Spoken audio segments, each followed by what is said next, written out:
One of the neat flies that's really come about in the last, I'd say 30 years, but it's just really the last few years that we're fishing this hatch a lot. I ran into it in the 70s, but only once in a while. Now it's pretty prevalent in the Yellowstone region every year, and let's hope it continues at least as far as the fishing.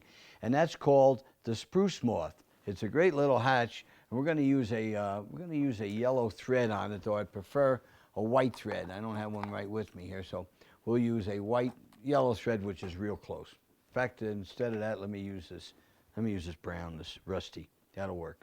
So we're going to use a number 60, size 10 wet fly hook. I use a lot of these wet fly hooks. I like a good meaty hook. Again, you could get away with a little lighter wire, but this catches big fish, so we're going to be after this fish and after this style of tying. Okay, what we're going to do now is we're going to take some nice long blonde elk. This fly is very blonde, and it flutters real well, and it lays flat.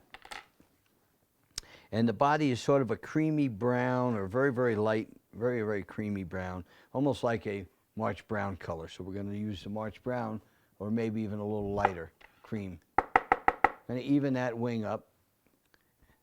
We're going to even that up.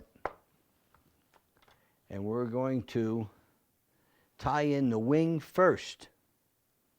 And to tie the wing first in, we're going to go all the way up here. And let's see if we can tie it what I want to do. I want to tie it in right about like this.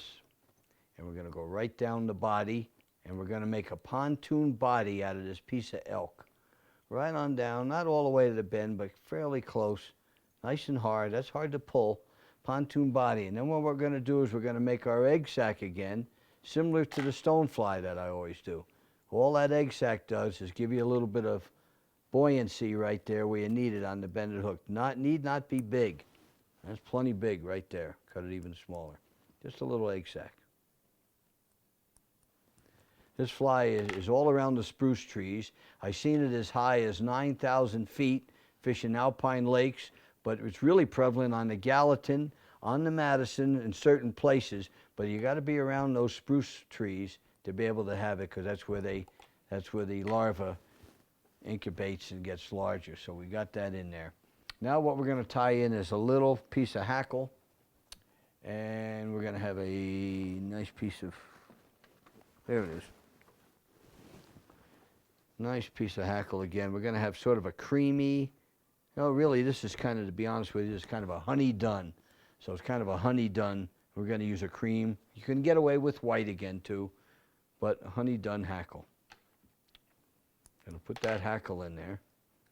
And then we're going to run a body on this. We're going to run a thin body, but it's going to be a Australian opossum, sort of tan. So we're going to have that on there. Got that going. You keep seeing me reach for this wax. This is George Gerke's, and he passed on a couple of years ago, but this is fly tying wax, and I think it's the best wax ever invented. We got that. And I talked about the bobbin and the scissors. The nice scissors. We have some Dr. Slick, really good stuff, quality. But I didn't talk about the vise. You see me using this vise all through this whole thing. I've used the same Regal vise now for many years. I like the company very much. I like the people, but I like the vise. And I'm very simple. I like things simple. And to me, this works the simplest of any vise. What the other vices on the market are very nice. I won't mention them by name, but there's some nice companies out there. But they seem to have too many attachments. There's one attachment, and it works well. You open up your vise, put the hook in it, and you're tying flies. That's what I want. I don't want to play with the vise. I'm a commercial tyer, so my time is important. I don't want to spend all day on that. All right, we put a little dubbing on that. In fact, that looked too much to me. I can make mistakes too, so let's pull some of that dubbing off. I don't like that. Get it right. There you go. Now we got the right amount of dubbing. And we're going to go ahead and we're going to palmer this hackle. Simply wrap it around, that's all it means, from the 15th century. But we're going to palmer the hackle around, work right up to the, practically to the head there, and cut that hackle off.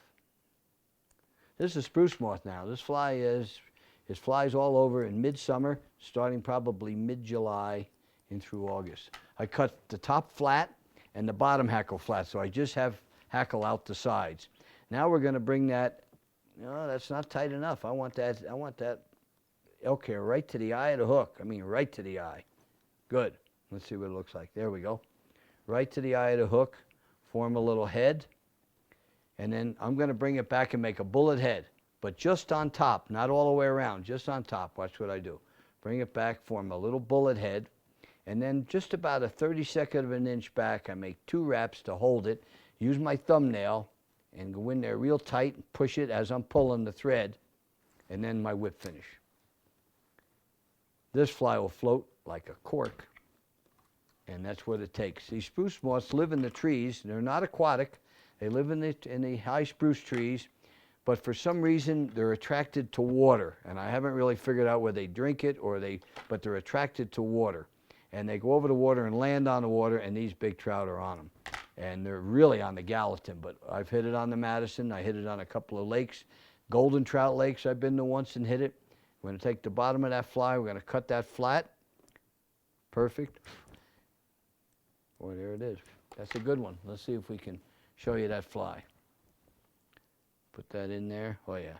It's a flat fly with a nice wing, and the wing wants to be pyramid shaped, just like the back of a moth. That's moth-like, not caddis-like. Back of a moth, and that is the spruce moth.